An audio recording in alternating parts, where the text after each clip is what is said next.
Salut! Astăzi o să vă fac o prezentare a ceea ce cred eu că o să urmeze în piața cripto. După cum știți, uh, prețul a scăzut destul de mult. Piața nu arată foarte bine în momentul de față. Clar, nu seamănă cu ciclul trecut. După părerea mea, este un ciclu total diferit. Suntem în bear market, însă poate fi diferit față de bear marketul trecut.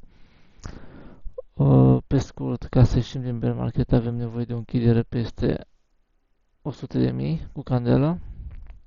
Deci dacă ar arăta așa o retestare și după aia un nou high, am putea vedea din nou un bull market. Cam asta ar fi pe weekly. Ca să intrăm pe 4 ore. Aici am văzut un pump astăzi. Ca să fie din nou trendul bullish, avem nevoie de o închidere peste 71.123.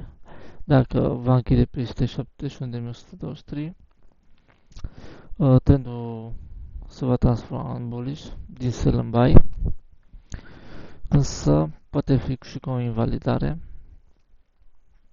În mod normal, prețul, dacă cumva candela asta va închide peste, o să avem nevoie de o retestare și după aia un nou high. Dacă prețul o să vină sub 67.200, atunci se invalidează și se continuă cu short.